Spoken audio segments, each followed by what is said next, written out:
Ok. Ok, alors déjà deux petites questions générales pour commencer. Est-ce que je peux savoir rapidement votre parcours professionnel depuis la fin de l'internat? Oui, donc moi je suis de filière roumaine, donc le Ouais. Grand Est. Là-bas, c'est une particularité effectivement parce que, enfin, on est un peu précurseur de la mode de la médecine d'urgence parce que la spécialité chez nous a commencé déjà en 95.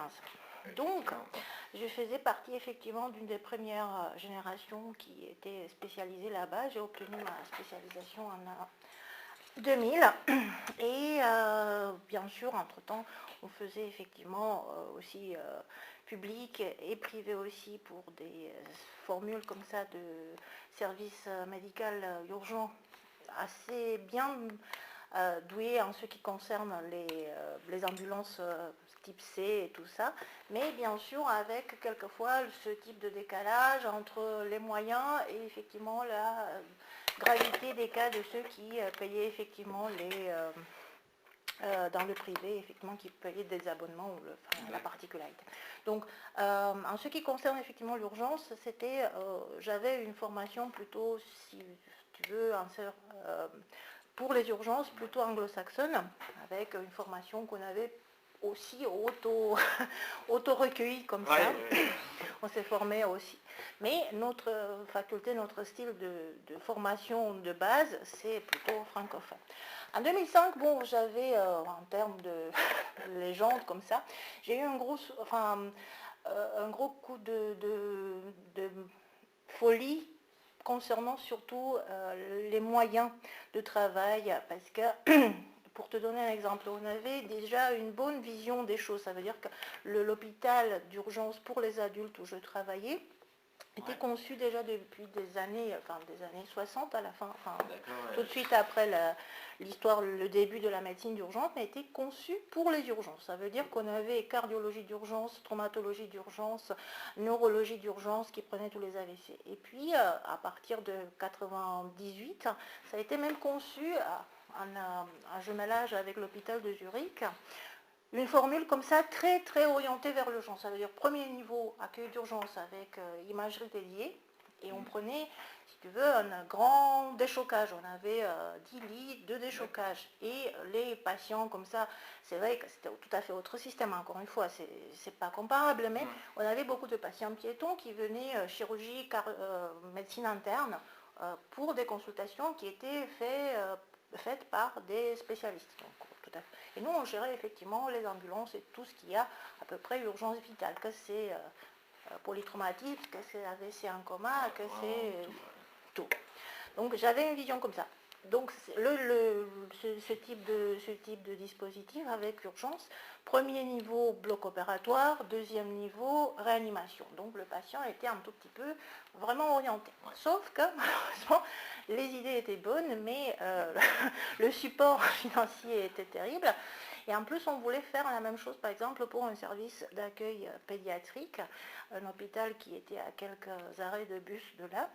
Et j'ai eu un souci de conscience en août 2005, parce que j'étais de garde là-bas. Et j'ai eu un accident d'un enfant de 9 ans qui était effectivement venu en coma. Les moyens, c'était sur une autoroute, les moyens n'étaient pas bons. Il est venu effectivement avec les voies aériennes obstruées avec une pipe Guedel. Et malheureusement, sur la gare, j'avais pas de scanner, j'avais pas d'imagerie. Donc j'ai dû prendre le patient, j'ai dû l'entuber et me transférer avec lui. J'ai quitté ma garde et je me suis transférée dans l'hôpital, l'autre d'adulte, pour faire ça. Et donc pour moi, ça a été vraiment un bouleversement comme ça. Donc j'ai atterri en novembre 2005 ici, initialement comme faisant fonction interne. Après, c'était une attestation de pratique comme ça. On m'a proposé après la formule de praticien attaché et de praticien contractuel. Entre-temps, bien sûr, j'ai dû reprendre parce que mon diplôme était reconnu, mais était reconnu comme médecin, mais j'avais aucune spécialité. D'accord. Parce que comme je sortais avec un diplôme qui n'était pas reconnu en France tant que même. J'ai dû refaire la capacité de médecine d'urgence. Je l'ai faite à Paris 13 chez Adnet, chez le professeur Adnet. Et puis, bon, enfin, bien sûr, on a fait effectivement la trajectoire habituelle, praticien contractuel et puis praticien hospitalier. Ok. Donc ça, c'était en termes de trajectoire. D'accord. Et voilà, enfin, là, bon, enfin, Et donc, toujours ouais, tout à fait. NHC, Et donc, en ce qui concerne la particularité, si tu veux, d'option, en faisant déjà le choix en 98 98 de la médecine d'urgence, j'ai eu tout le temps ce type d'appétit et j'ai pas eu une formule comme ici, enfin, l'urgentiste est dérivé de généraliste.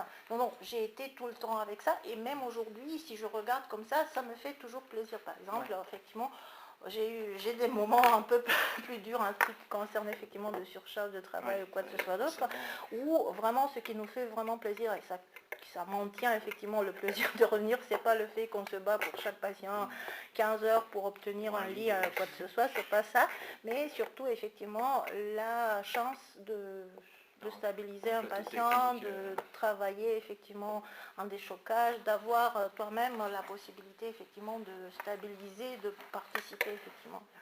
Donc c'est ça ce qui me motive encore aujourd'hui. C'est bien, il faut trouver des motivations. Bah oui, tout à fait. Ouais. Et donc, depuis une dizaine d'années, quelles sont selon vous les évolutions majeures des urgences depuis 10 ans à peu près? Disons, déjà, le plus important point, c'est que ça a été reconnu. C'était déjà, même dans les relations avec les autres spécialités, c'est déjà un point important.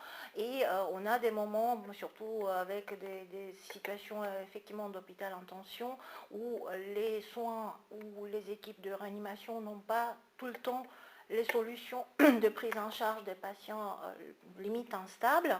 Bien sûr, je ne parle pas de l'insuffisance de l'arrêt cardio-respiratoire, mais pas mal d'insuffisances cardiaques et respiratoires restent longtemps aux urgences, nous sont confiées avec voilà, une confiance qui s'est installée au fur et à mesure des années. Et puis bien sûr, voilà, depuis 3 ans, cette spécialité qui est reconnue et qui ouvre effectivement l'espoir de ceux qui se forment dans ce domaine aussi d'être reconnus plus que ça. D'accord. Ah. Et bon, j'ai un peu la réponse, mais de quelle manière la charge de travail a-t-elle évolué, que ce soit physiquement ou mentalement Disons, en termes de... Enfin, là, bien sûr, encore une fois, c'est un CHU. Avec des soucis si on veut... c'est pas le point de vue de l'hôpital périphérique, c'est tout à fait. Non, c'est un CHU avec le gros souci de la rigidité effectivement de la spécialité. Enfin, disons, les collègues spécialistes sont très, très orientés vers le cas très particulier qui est lié à leur spécialité. Les pathologies un peu mixtes et surtout la pathologie gériatrique complexe est vraiment un tout petit peu mal organisée dans le sens effectivement de manque de moyens. On a eu effectivement des fermetures de lits dans ce domaine et donc c'est ça ce qui embête aussi et c'est un souci si on veut, même en termes de médecins, que ce soit de toute spécialité, c'est effectivement ça. On a ce type de drame de patient qui se dégrade sur le plan cognitif parce qu'il ne reconnaît pas, parce qu'il est dans un brancard, parce qu'il ne peut pas, on ne peut pas lui offrir le lit, le confort, le changer correctement, ainsi de suite. Donc ce sont des situations très très dramatiques dans ce sens-là. Après, bon, enfin bien sûr, les patients pensent aux urgences comme une solution assez rapide d'obtenir le résultat. On a des patients qui sont dans le champ du travail, qui travaillent, donc, mais qui n'ont pas peut-être le temps de consulter leur médecin traitant durant les horaires de celui-là, et donc qui viennent peut-être dans les deux parties nocturnes de la garde pour consulter, peut-être pas tout à fait récent, mais et aussi ce type de raisonnement, si je vais aux urgences, je n'attends pas une semaine pour avoir tel ou tel examen, ou je n'attends pas ni même 24 heures pour avoir le résultat des... Et là aussi, c'est question aussi de préparer un tout petit peu la psychologie du patient, parce que pour eux, c'est une urgence, mais c'est pas tout, tout signe à ne pas non plus aller jusqu'au bout de l'investigation. Donc ça, c'est aussi peut-être aussi un souci chez nous, on n'arrive pas, peut-être une fois qu'on est parti sur une hypothèse, on y va jusqu'au bout, et ça peut être aussi délétère en termes de longueur de la prise en charge, parce qu'on attend des examens qui, on doit être un peu plus drastique dans ce sens-là. Justement, la question d'après, c'était justement, est-ce que considérez-vous qu'il y a eu des changements dans la prise en charge du patient au fil des dernières disons, années? il y a des, surtout qu'avant, c'était toujours une évolution, plus rapide ou plus lente, toujours, mais bon, c'est toujours une histoire d'amélioration, bien sûr, hein, plus avec l'introduction depuis quelques années des indicateurs de qualité, et donc tout ça c'est un peu plus surveillé. Et donc dans ce sens-là, les deux grosses filières qui entraînent une surveillance très rapprochée de délai, la filière radiologique, enfin le scanner, et puis nous on a moins d'IRM, c'est l'équipe de Haute-Pierre qui a ça. Nous on a donc des indicateurs par rapport au moment de la demande, à quel moment ça se fait, à quel moment ça s'interprète. De même façon, par exemple, le circuit des tests sanguins. Nous, on a ici sur le site un système pneumatique de transfert, donc on n'a pas des coursiers. Et donc, on est un peu plus automatisé dans ce sens-là, donc on n'a pas des gros délais en ce qui concerne le transfert des tubes vers le laboratoire. Et puis, bon, ils ont leurs limites, bien sûr, de jour, de nuit, de validation, tout ça. Mais ce sont les principaux points de... d'un côté, ça c'était un truc qui est tout à fait quantifiable.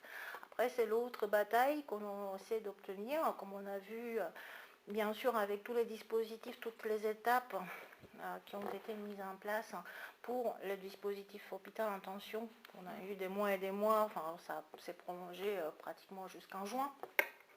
Donc, on a vu effectivement qu'il y a des dispositifs qui ont été proposés qui ne sont peut-être pas tout à fait adaptés. Les impositions, ça ne marche pas dans les services. Et donc, dans ce sens-là, ça devrait être probablement... Nous, on a fait effectivement nos calculs, combien de patients, par exemple, on doit hospitaliser par jour, et avec un système de croisière ou un système de crise. Et donc, dans ce sens-là, on sait un tout petit peu quelles sont nos demandes en termes de lits.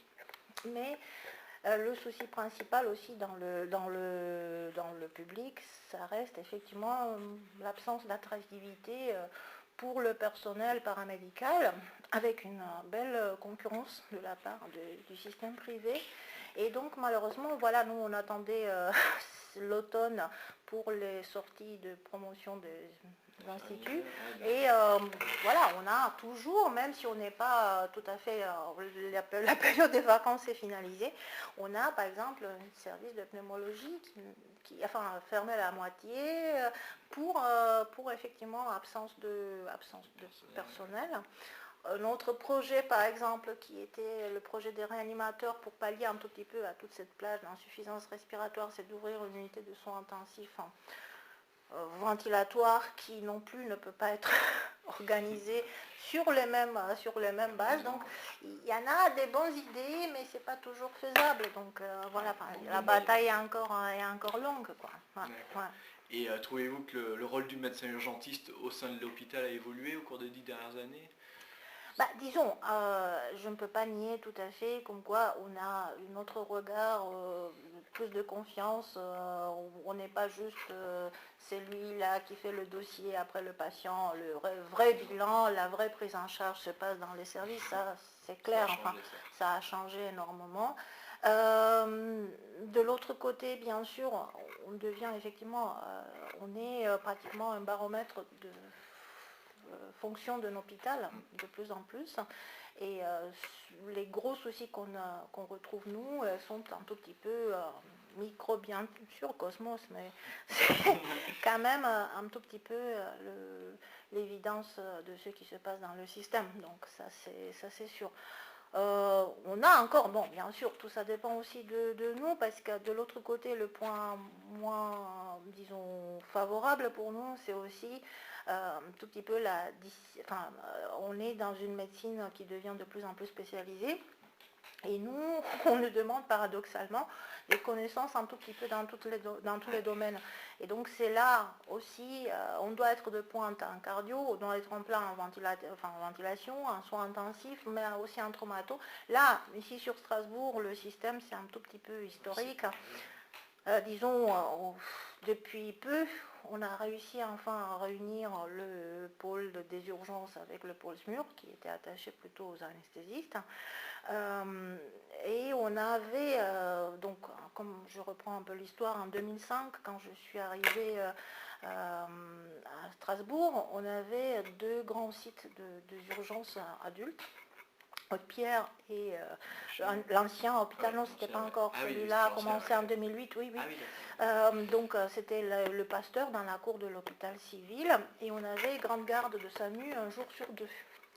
C'est vrai que c'était chaque site avait aussi un peu de traumatologie et chirurgie. C'était Chira pour le site ici, et bien sûr la traumatologie sur Haute-Pierre, enfin.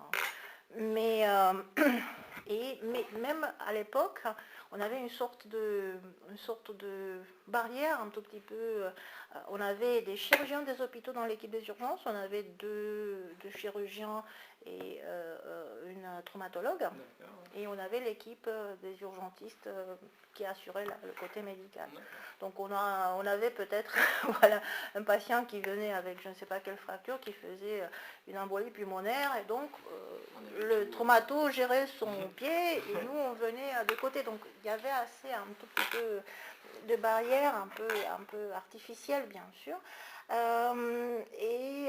y en a encore toujours une sorte de filière comme ça. Nous on a donc sur un nouvel hôpital civil le pôle cœur-poumon, et en termes d'urologie et de chirurgie thoracique et vasculaire, plus cardiaque.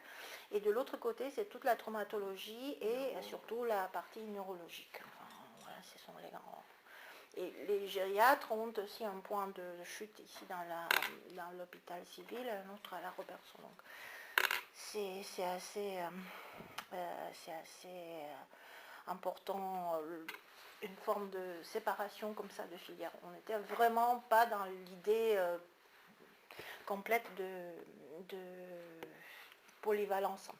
Et par rapport à d'autres services aussi, c'est cette différence aussi, parce que pour passer Haute-Pierre, NHC et SAMU, tu te déplaces, tu ne pars pas d'un seul site pour faire SAMU, pour venir éventuellement intégrer l'équipe pour faire un déchocage ou quoi que ce soit, si tu n'as pas un départ de SAMU, ainsi de suite. Donc ce sont 3 sites différents qui entraînent aussi un tout petit peu de difficulté aussi, parce que bon, en avançant un âge, c'est vrai que tu n'as plus la même mobilité, au moins psychique. Tu préfères quand même être un peu plus sédentaire. Non, mais honnêtement, ça c'est sûr. Enfin bref, c'est une des...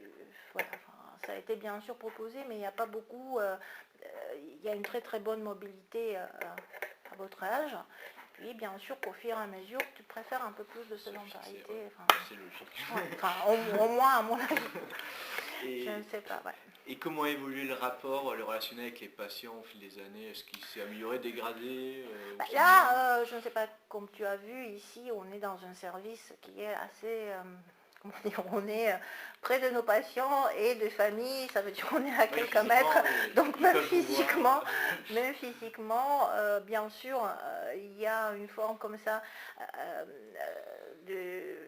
quelquefois c'est difficile de comprendre que c'est pas facile d'obtenir un lit. On a bien sûr les familles, surtout les familles des patients âgés, qui s'inquiètent concernant pourquoi on n'a pas réussi à trouver une solution. Voilà, difficile à expliquer. Après, pourquoi pas, ça c'est une autre situation. On a par exemple des patients qui sont envoyés pour des avis spécialisés dans une filière, par exemple chirurgie vasculaire, et qui n'ont pas tout de suite besoin d'une prise en charge opératoire, mais qui ont besoin d'une prise en charge médicale, donc ils ne retournent pas impérativement dans leur hôpital de proximité pour gérer mais ils restent chez nous. Donc c'est une forme comme ça un tout petit peu de voilà, c'est quelquefois difficile parce qu'on ne tient pas toutes les clés. On essaie effectivement, on est très bon dans le côté, si on veut effectivement prise en charge de symptômes en urgence. Et puis au fur et à mesure, ça aussi c'est valable, un des points faibles, si on veut, dans l'héliporte, parce qu'on change d'équipe. On n'a pas la même vision d'un seul médecin sur une période de 3-4 jours. On change et peut-être qu'à l'information, on n'a pas, quand on se trouve par exemple à gérer d'un jour à l'autre, comme mon collègue ce matin, doit gérer d'un coup 18 patients qui ne sont pas du tout connus. Donc peut-être que l'information là, c'est un tout petit peu rapide, enfin peut-être pas si pointu, peut-être pas si en profondeur, il n'y a pas un fil conducteur de logique de prise en charge. Et là, bon, enfin, sur les premiers deux équipes, on est très bon, et puis on commence effectivement à devenir délétère à cette manque de cohésion, de logique, qui est un point assez important, surtout dans ce type de vision. En théorie, bien sûr, le patient devrait rester en IUH moins de 24 heures, et on se retrouve lundi, mardi avec les mêmes patients que vendredi soir. Donc c'est une situation qui est devenue tout à fait par rapport à la motivation initiale d'ouverture des UHCD, qui était effectivement c'était UHTCD, unité hospitalière de très courte durée. Le T c'est parti déjà, et puis voilà quoi. Et même malgré l'évolution des conditions de travail, les relations avec le personnel et les autres collègues, ça disons, on est une équipe qui est, comme on a dit, en ce qui concerne à l'intérieur de l'équipe, donc avec le personnel et même vous, comme externe, vous avez pu voir qu'effectivement, on n'a pas une...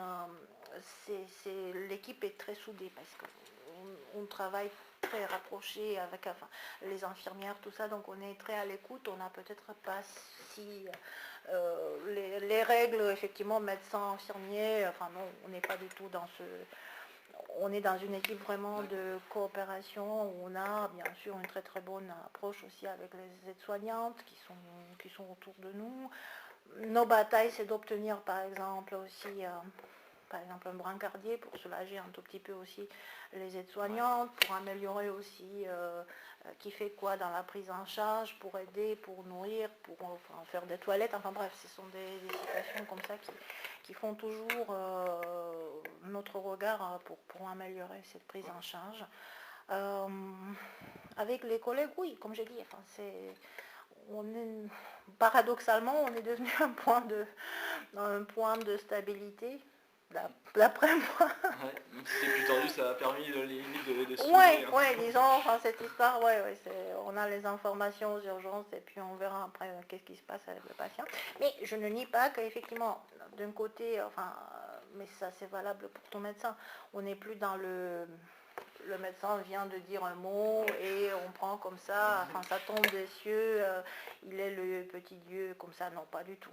En plus, c'est déjà, on est sur des forums, on a tout de suite une information, si on donne un diagnostic tout de suite, où le patient même, ou la famille commence à se dire, on a toutes les connaissances, pourquoi vous n'avez pas fait ça, pourquoi vous n'avez pas fait ça.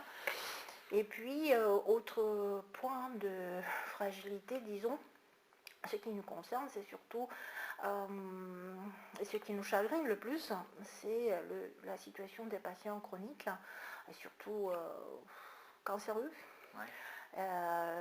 qui sont peut-être suivis même dans des cliniques privées, qui ont un bilan qu'on ne connaît peut-être pas, le niveau de la connaissance de l'évolution de la maladie n'est peut-être pas très bien comprise par la famille ou les espoirs.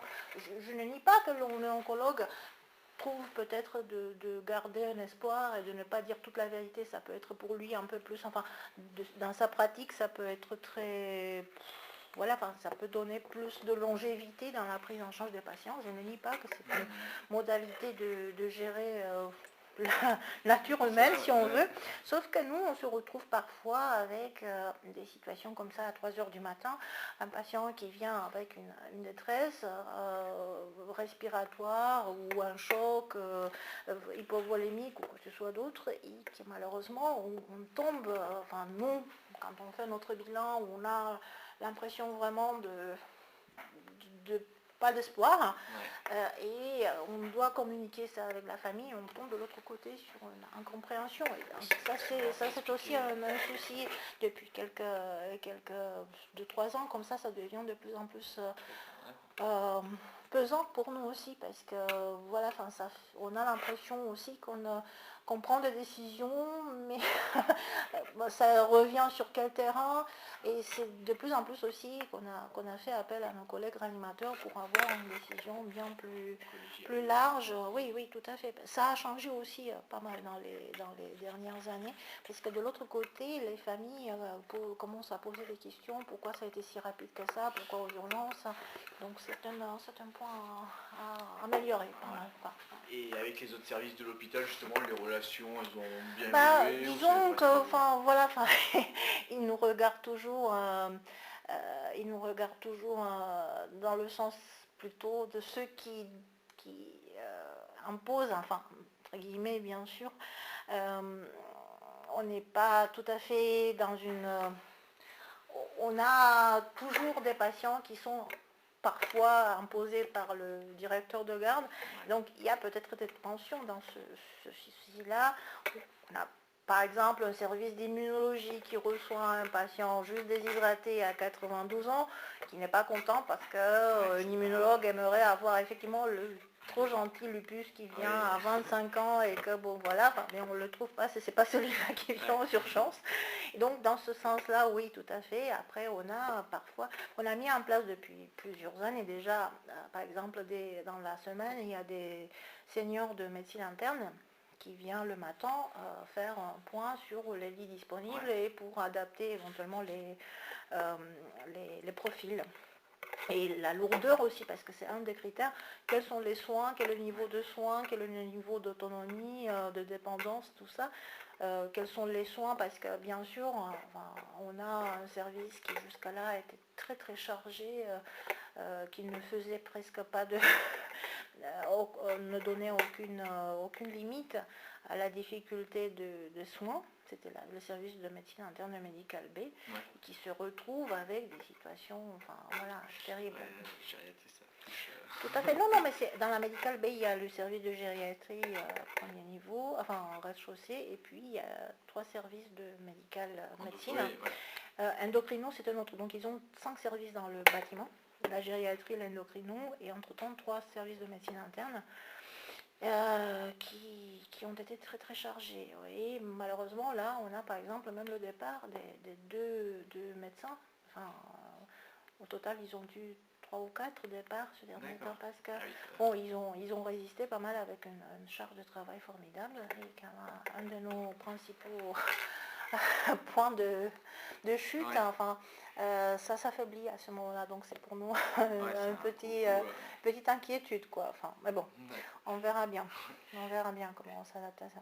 Et vis-à-vis des médecins généralistes du secteur, comment décririez-vous votre relation, s'il y en a une disons, ce qui concerne, on a bien sûr l'obligation de faire, chaque patient sort de chez nous avec un courrier, peut-être pas trop élaboré bien sûr, mais bon, c'est ça, on a un bilan, un ECG, on a une radio, tout ça. Après, pour les départs, effectivement, c'est surtout la relation avec l'EHPAD, avec les médecins coordonnateurs. Là, c'est une situation encore à travailler, surtout que de l'autre côté aussi, par exemple, comme aujourd'hui, il y a des difficultés pour un retour à domicile en EHPAD. Nous, on a l'impression, dans notre tête, l'EHPAD, ça veut dire qu'il y a quand même une présence infirmière, il y a un regard médical, c'est pas le domicile, mais en même temps, on ne connaît pas tout à fait les difficultés de l'EHPAD de l'autre côté pour dire que est-ce qu'ils ont vraiment une infirmière pour 100 patients, est-ce qu'elle peut vraiment faire ce qu'on lui demande de faire, la recéphine, d'assurer des aérosols, je ne sais pas quoi, parce que pour nous, l'EHPAD, oui, c'est un tout petit peu, c'est une structure qui peut assurer un tout petit peu sauf que la situation n'est pas tout à fait réelle, et surtout un week-end ou dans les situations de vacances ou de ponts. Donc ça, c'est un point sensible aussi. Donc avec les médecins, c'est surtout contact par courrier, mais pas vraiment par téléphone ou Ça dépend. Bon, bien sûr, quand on est dans la semaine, quand on sait qu'on tombe sur un médecin coordinateur, oui, tout à fait. Après, bon, on a ici la filière de l'HAD de l'oral, avec une de nos anciennes internes qui connaît bien la structure et qui, bon, bien sûr, on peut organiser, surtout dans les situations de grosse inquiétude. Aïe. Désolée. Non, non. Allô? Dis-moi.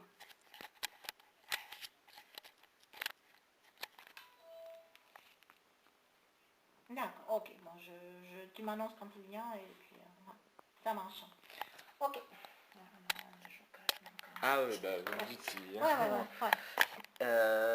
J'en étais où? Ah oui, selon vous, quel regard portent les médecins généralistes sur les urgentistes? Bon, enfin, surtout que depuis quelques mois, on a mis en route aussi un médecin organisateur d'accueil, donc qui est plus dans le contact avec le médecin généraliste ou avec le SAMU, ou avec, qui n'a pas trop une fonction de soins, et qui donc est plus ouvert, parce qu'avant, c'est vrai que la situation était assez tendue. Bah là, c'est un peu plus clair. On peut déjà discuter ou orienter un médecin généraliste qui ne connaît peut-être pas tout à fait bien, ou un remplaçant qui ne connaît pas tout à fait bien les filières. On peut discuter, bon, enfin, ça c'est plutôt rhumato, ça semble être un neuro, ça semble être... Enfin, en général, c'est plutôt ça. On n'a pas vraiment...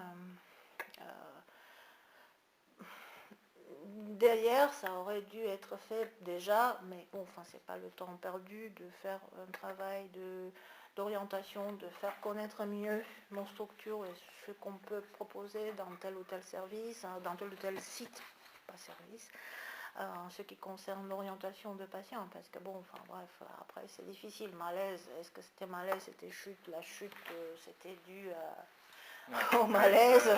Ouais, c'est toujours ça, c'est surtout pour ce type de patient qui est le plus difficile, c'est effectivement dans la prise en charge, c'est ça, le patient. Et un autre élément avec lequel on s'est confronté ces derniers temps, c'était la sortie assez rapide des services de médecine, de gériatrie, de cardiologie, de pneumologie, et le retour après. Et comme les lits ne sont pas facilement disponibles, donc il revient aux urgences. Et c'est aussi la discussion, le médecin généraliste, vous l'avez sorti, oui, c'est pas moi qui l'ai sorti, enfin tout ça. C'était la petite discussion comme ça, oui, enfin la famille aussi qui n'est pas contente parce qu'entre-temps le patient, bon voilà. Donc il y a un point aussi assez fragile à ce moment-là, mais bon, enfin c'est surtout l'institution de l'hôpital public qui est un tout petit peu malheureuse à ce moment-là. Et quelle est votre opinion sur vis-à-vis des médecins généralistes, vis-à-vis des patients qu'ils envoient aux urgences, que vous trouvez ça globalement adapté? Ça dépend énormément. Actuellement, bon, on n'a pas enfin, c'est peut-être plus facile à gérer ça dans une communauté plus petite. Là, malheureusement, on ne regarde peut-être même pas qui est le médecin. Enfin, quelquefois, on appelle juste pour savoir est-ce qu'on a le bon médicament. Par exemple, on a mis en route aussi une filière avec les étudiants en pharmacie.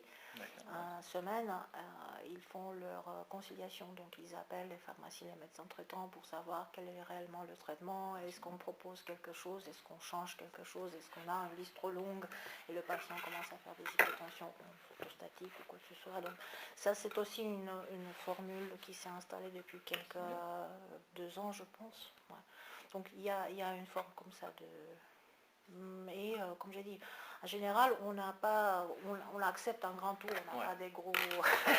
Tout à fait, on ne regarde pas trop ça, bien sûr, on prend, surtout qu'on ne sait pas, c'est un peu difficile, surtout quand on a un médecin traitant qui me l'envoie, je ne le connais pas, c'est la première fois que je le vois, ou je le remplace, ou je ne connais quel est son statut de base, voilà, donc en général, quand on est aux urgences, réellement, on n'a pas des... Comment on peut gérer ça par téléphone, faites-le venir, on verra qu'est-ce qui se passe, quoi. Voilà, donc... Et vous faites des permanences de soins ou vous faites juste les gardes ONH? Donc, ça, comme j'ai dit, on a les anciens qui sont plus sédentaires dans ce sens-là, ça veut dire ils font SAMU régulation. à Haute-Pierre, il n'y a plus beaucoup d'anciens. Ouais. Et ici, oui, chez nous, oui, effectivement, on a plusieurs médecins effectivement qui sont restés depuis des années, voilà, enfin depuis 2008 quand ils se sont réunis les deux équipes de Haute-Pierre et NHC de l'hôpital civil sur le site ici. L'hôpital a commencé en 2008. Donc depuis, voilà, qui font moins de... on passe moins dans les services. Mais par exemple, le segment qui n'a pas encore 40 ans, oui, font encore NHC, SAMU et tous les assistants et les contractuels passent un peu dans toutes les... Enfin, ça dépend de leur participation, 80% urgence, 20% SAMU, ou les dernières promotions d'assistants font 30, 33, 33, 33. Donc, c'est assez variable, donc c'est vrai que on n'est pas un exemple dans ce sens-là, mais aussi ça doit être aussi après vu leur appétit pour tel ou tel, enfin probablement comme au fur et à mesure de leur vie vont se pencher plus vers... Enfin, c'est plutôt ça, enfin, de se fixer quelque part. Mais vous, personnellement, la régulation, ça vous en fait pas actuellement, comment te dire, enfin, c'est la discussion qui se portait, enfin, je suis, comment dire, une forme de fossile d'une forme comme ça de historique, si tu veux, qu'on a, et puis bon, on n'a pas repris... depuis mon arrivée ici à Strasbourg, j'ai fait avant, comme j'ai dit, j'avais une belle expérience de médecine préhospitalière. C'est pas ça que je venais... Donc ça je connaissais, donc j'ai encore bien sûr les principes, tout ça, je peux comprendre tout à fait les difficultés d'une prise en charge préhospitalière par rapport à celle d'un déchocage, bien sûr. Mais bon voilà, enfin, au fur et à mesure, enfin après 50 ans, enfin, on n'a plus ce type de... Oui, non, mais effectivement, c'est ça. Et après, c'est vrai que bon, enfin, actuellement, déjà, on se rend compte que même la régulation doit être effectivement un art à part, avec une formation mise à jour, et ainsi de suite. Quoi. Donc, okay. Par contre, je suis très bonne dans mon déchocage, cœur poumon, quoi. Oui, non, mais elle m'appelle quand on aura ça. Et comment voyez-vous l'avenir des urgences? Pas ce que vous espérez, mais comment vous pensez que ça va évoluer c'est très important aussi de donner la satisfaction, effectivement, voilà, d'aboutir, enfin de stabiliser, d'être reconnu par les autres spécialités, effectivement, de montrer qu'effectivement un patient peut être bien pris en charge chez nous, stabilisé, et que, enfin, sans passer impérativement par bien sûr si la situation s'impose, mais sans passer tout le temps par les unités de soins intensifs, on peut stabiliser et organiser les choses autrement. Ça, c'est une formule. Après, bon, encore une fois, moi je discute du segment hospitalier.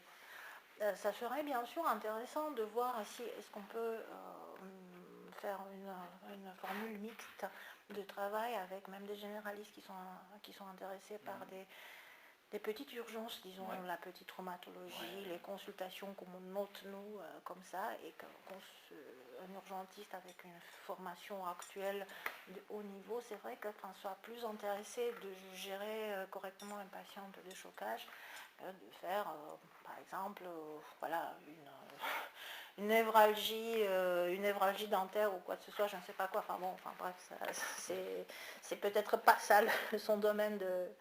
Et c'est surtout ça, pour un patient, pour un médecin qui travaille seulement dans les urgences hospitalière, c'est surtout ça, il faut avoir une vision, et c'est une différence non partielle, c'est ça ce qui m'a frappé en première ligne quand je recommençais ici une médecine très hospitalière, c'est ça, en SMUR, la situation peut être très très difficile, mais tu te concentres sur un seul patient et tout ton raisonnement va comme ça. Alors là, tu dois être effectivement avec un regard comme ça, dans la nuit, tu as les patients qui peut-être ne sont pas tout à fait stabilisés en liporte, avec, bon, tu te concentres un tout petit peu sur les déchocages, mais tu te concentres une demi-heure, sauf que peut-être le patient a besoin d'un regard sur 5-6 heures, et peut-être tu perds des motifs.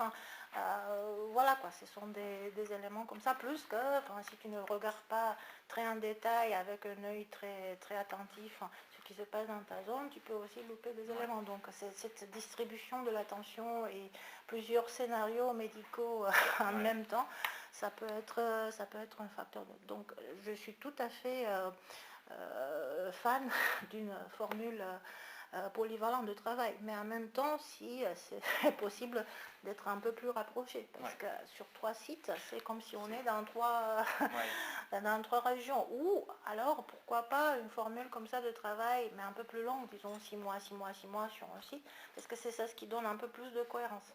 Parce que sinon, si on fait, voilà, une semaine ici, une semaine là, je ne vois pas de grosse différence par rapport non plus à ce qui vient remplacer. Parce que c'est aussi une question de faire une sorte de... Par exemple, dans ma tête, dans le déchocage, moi, je dois avoir la même distribution des tiroirs et pour que je fais ça à l'aveugle dans le noir et que je peux me concentrer seulement sur mon urgence et de n'avoir pas des changements aujourd'hui. Ah bah, celui-là, les seringues sont là, les sondes sont là, et demain, dans les autres... Enfin, pour moi, c'est inconcevable ça. Donc, c'est peut-être un regard un peu vieilleux, je ne nie pas, mais effectivement, c'est ça. C'est tout à fait important de connaître tout, ça veut dire. Et comme j'ai dit, j'ai cette expérience, pas d'actualité si tu veux, mais un peu éloignée, mais j'ai les principes effectivement de la prise en charge, la SAMU, régulation. Et donc, ça c'est très important pour une urgentiste de passer partout. Ça n'existe pas, et même pédiatrie, tout à fait. Mais bon, ça c'était aussi une autre part qu'on n'a pas attaquée. Mais en même temps, actuellement, on essaie d'être aussi très bon dans ce qu'on fait. Et puis, et pour vous, donc, les modifications majeures pour améliorer le fonctionnement des urgences, ce serait peut-être rajouter des médecins généralistes, vous voyez d'autres choses pour améliorer le fonctionnement qui serait bien? C'est surtout ça, ce type de contractualisation, de fluidité, de prise en charge, parce que par exemple, le meilleur jour pour les urgentistes, c'est le vendredi soir, quand on a beaucoup d'admissions, et on a encore des places dans l'hôpital. Et on le prend, on fait notre bilan, on stabilise, le patient part. Enfin, ça, c'était le meilleur. Par contre, voilà, le plus déprimant, c'est le lundi, quand on ne sait pas quoi faire, ou ainsi de suite, quoi. Donc, c'est une forme comme ça de... comment dire, d'être compris dans notre... voilà, parfois, c'est difficile. On est loin on est loin, ça c'était une vision plutôt optimiste, on est encore très loin de ça. On est encore très loin de ça. Mais... Et vous verriez des changements pour améliorer la relation avec les médecins généralistes du secteur, des choses à faire pour... Ça dépend aussi de comment ils vont évoluer eux-mêmes. Je ne peux pas dire comment. Nous, bien sûr, on veut bien effectivement avoir une formule comme ça, et même, je ne nie pas, quelquefois on me dit, bon voilà, vous m'appelez à 10h, c'est sûr et certain que j'ai pas de place, faites-moi venir le patient vers 16h, ce type de négociation, ça existe. Est-ce que vous êtes capable, comme dans le système anglo-saxon ou des pays nordiques, est-ce que vous êtes capable de mettre en place une infirmière pour qu'elle fasse, je ne sais pas quoi, quel traitement qui ne nécessite peut-être pas tout de suite, voilà. Mais ça dépend énormément de comment ça va évoluer aussi l'institution du médecin de famille, quoi. Parce que s'il doit avoir par jour 60 patients et que il a à peine le point de dire bonjour et de faire une ordonnance, c'est sûr et certain que la relation avec lui-même c'est difficile pour gérer les soucis des hospices ou des urgentistes, ça va être de plus en plus. Encore une fois, pour moi, c'est plus l'appétence de généralistes. On a un collègue, Dr Géronimus, c'est aussi intéressant, lui il travaille sur Haute-Pierre, et Claude Géronimus, et lui il a l'expérience par exemple anglaise, il travaille dans les îles, et il fait une formule de maison médicale là-bas, où c'est un autre exemple de médecin généraliste, qu'est-ce qu'il peut faire, mais on est où en France par rapport à ça? Quelle est l'appétence du médecin généraliste français actuel, surtout qu'on a une féminisation du métier? Est-ce qu'on est ouvert à faire ça 24 heures, faire des gardes oui, ce sont des questions, tout à fait. Nous, on aime bien d'avoir un tout petit peu un chapeau un peu soins intensifs, disons, comme pourquoi les Belges ou ainsi de suite. Oui, c'est une formule, mais est-ce que le système en grand Ouais, va il faudra pouvoir... les pousser pour les devenir. Oui, Ouais, non, notre chef de service à une certaine époque, enfin jusqu'en 2007 je pense, faisait 6 mois urgence, 6 mois réa. Ouais. Aussi, une des réanimatrices d'ici faisait comme ça. À l'époque, il n'avait pas le nombre de patients et surtout la gravité. On avait des patients qui entraient directement dans les réanimations, dans les soins, et voilà. Mais voilà, enfin, on ne peut pas dire que voilà la petite bobologie. Non, c'est pas vraiment ça. Donc. Et comme je dis, enfin, une fois qu'on avance en âge, on avance aussi dans la complexité. On n'est pas vraiment juste pour la colique hépatique, colique néphrétique, diagnostic précis, tu as 35 ans, bon voilà, on te laisse rentrer à la maison. Tu avais très très mal, mais bon, ça se passe bien. Enfin, on est loin de ça. Donc, voilà, quoi.